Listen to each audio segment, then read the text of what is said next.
What's up guys, the German here again and welcome back to Fulham FC.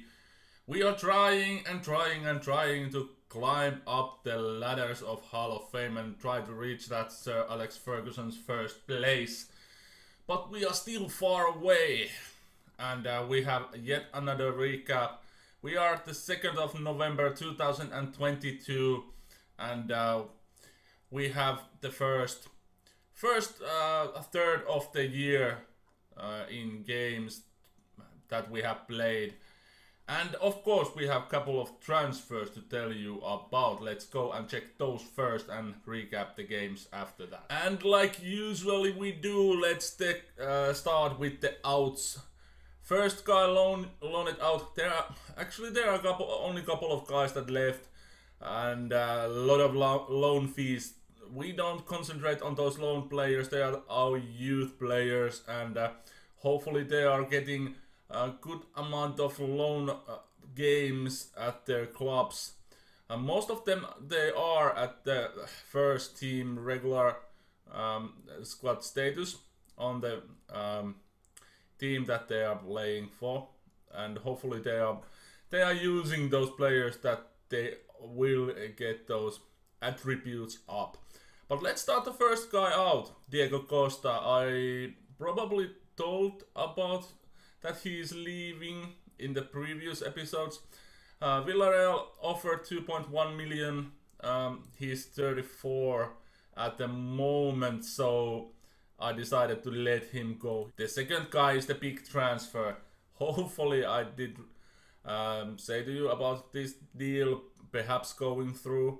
Zeka leaves. Tottenham offered 30 million for him, and it was a good value, good price for this Brazilian international. 13 caps for Brazil national team. 27 million valuation at the moment in Tottenham.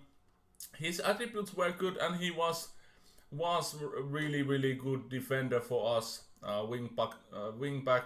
Did play 104 games for us, so as almost the same amount of games that he did play for Santos, his previous club.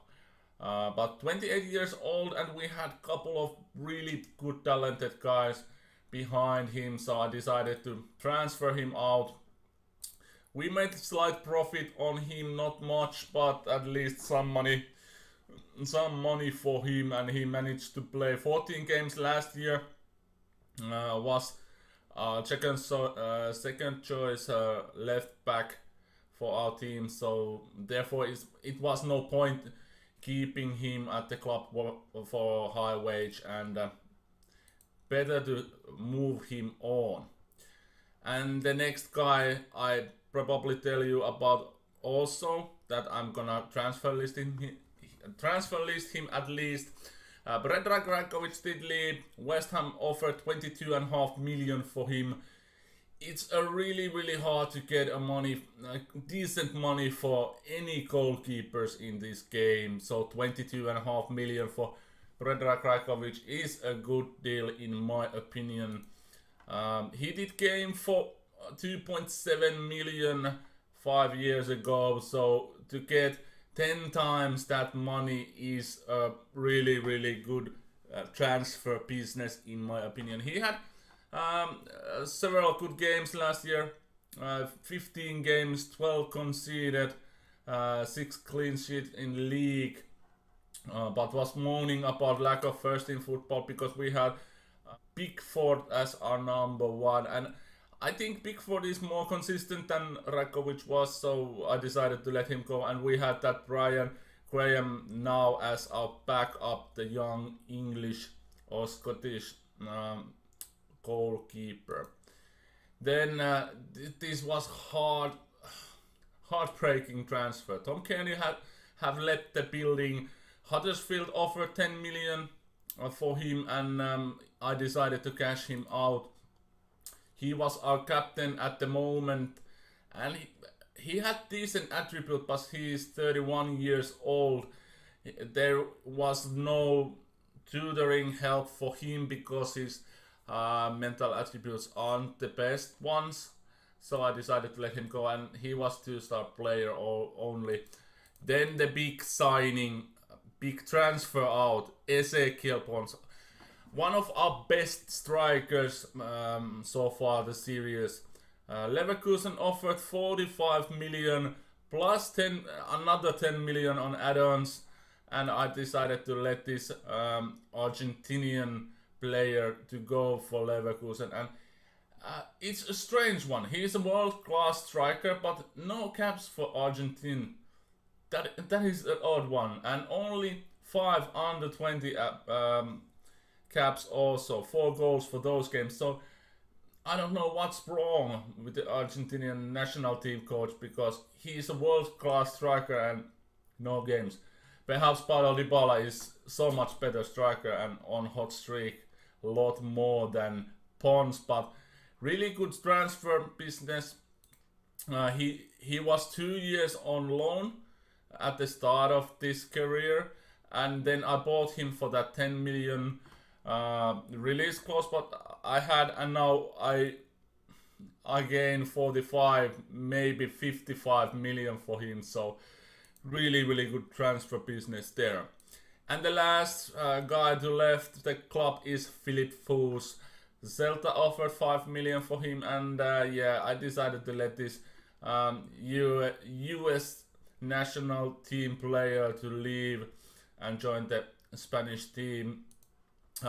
Did game for 2.5 million, also a couple of million on those loan fees, and now 5 million, so good profit for this guy. He didn't actually play a single game for us, so you can make money by loaning those players out and growing them and then selling them on. That was the case on Philipp Fuß. But those were the outs, and now the ins there. And like you are seeing, there is a lot of young guns to come for our team, and I don't go through for those. I start the guys who came for the first team, and there is 3 guys.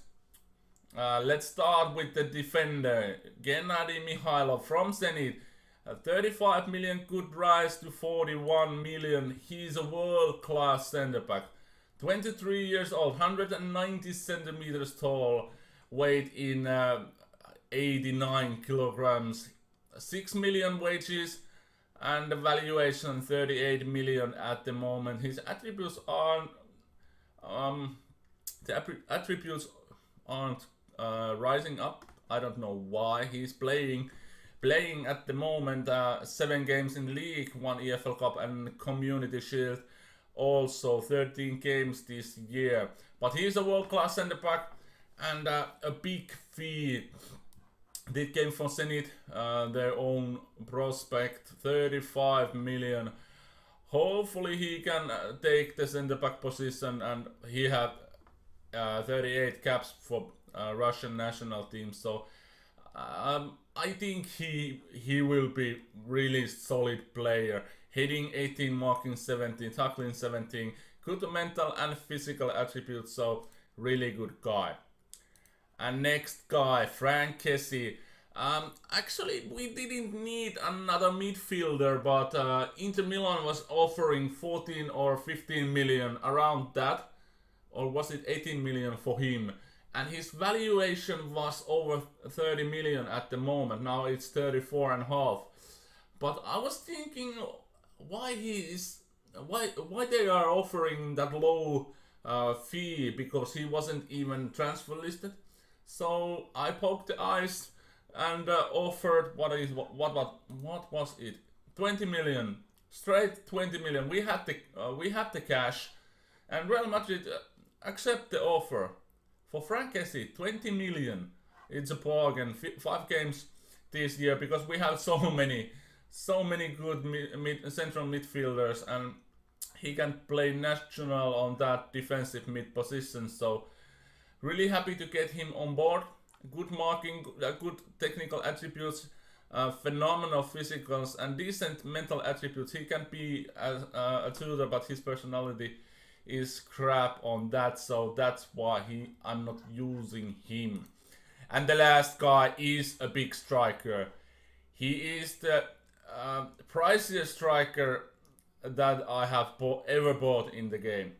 44 million up front, good rise on 75. And if you're remembering, we did pay for 52 million for Griezmann last year. Now we are spending 75 million for striker. Kim Bing-min, he did came from Monaco, but he is a world-class striker. 4-star potential, 4-star current ability. 38 apps for South Korean national team. Professional personality, only 21 years old. He is phenomenal guy. Good technicals, 16 finishing, 18 dribbling, 15 first touch, 16 on heading, 15 on penalty taking. Physical attributes, only that jump reach is a low one. All the others are a bit high. Off the ball 18, teamwork 17. This guy is a phenomenon, and there is a bug in the game. If you look here, Yeonbuk Hyundai Motors, the team in South Korea that he did play, 86 games, 288 goals. And if we go here, you can see he had one appearances and 254 goals on that, so that is a bug. But he has started his year time with us really good. 9 games, 7 goals already, 7.63 average rating, so really happy about him. And how is it going for us? Yeah, we are at top of the table. 10 games played, 10 wins, no losses, and we are 11 points ahead of Manchester City at the moment. So Man City are second, Man United third, Liverpool fourth, Arsenal fifth. Leicester have played really good under no other than Fernando Torres, who is their manager. At the bottom of the table, Crystal Palace, Stoke and Brentford at the moment. In player stats, Paulo Dybala 9 goals in 10 games is decent. Kim Bing-min in second place and Griezmann and third. They have played really well. Sessegnon, he is our best player at the moment. 6 assists, nearly 8 average rating in 10 games is phenomenal. Dybala and Luke Shaw others, and in assist chart, Marcus Rashford, Arsenal player at the moment, and Yuri Tielemans, West Ham midfielder 5 for those. Alexis Sanchez, Marco Rock, Zé Gomez, player of the matches. David De Gea got 7 clean sheets. Jordan Pickford 5, Hugo Lloris 5 also. Stefan De Vrij, David Austin and Harry Winks most yellow cards. And for the injury table, which is crucial one, there are 5 injuries for West Ham, 3 for Chelsea, Coventry and Leicester, and 2 for Arsenal, Bournemouth, Liverpool, Man United and Watford, and 1 for quite a few teams also. We have none at the moment, which is really good. And if we go to the schedule to see our games, we started our year for that Community Shield against Liverpool at Wembley. Of course, it's at Wembley. We managed to win through 1 scoreline in front of 90,000 people. Alexander Isak and our good Argentinian attacking midfield Mariano Arbulo, who managed to score the winner at 89th minute. Will Hughes managed to equalize the game in 2 minutes before that, so really good win for us. Then we start our league campaign at home game against Watford. 3-0 scoreline. Ezekiel Ero got praise and Mahmoud Dahoud the 3rd goal. Then we trash Manchester City 5-1 at Etihad Stadium. Kim Bing-min scored 4 goals in this game, and Alexander Isak the 5th one. So good start for Kim as our player. Then at home game against Bournemouth, 3-1 scoreline. Griezmann got one, Conte got one, and Isaac got the third one. Callum Wilson, of course. Callum Clutch Wilson, their goal scorer. Then a couple of meh games against Leicester and Dynamo Kiev as Champions League game. Both did go for 1-0 as Alexander Isak and Ezekiel Ero for the goals. And our Champions League group is Dynamo Kiev, Barcelona and Ajax Amsterdam. So really good Champions League group for us. So we started against Dynamo Kiev for that 1-0 win, and at league against Huddersfield, tight game, 3-0 scoreline. Antoine Griezmann got praise and Nathan Hudson the third one. Then disappointing loss against Man United at EFL Cup third round. We lost on penalties, the only loss at the moment that we have suffered this year. On penalties, we did go in front at extra time, Kim as our goal scorer, but Marshall equalized the minute after that, and on penalties we did manage to lose the game. But after that we got consolation. We managed to beat Man United at Old Trafford, 2-0 scoreline. Kim did score the both goals for us.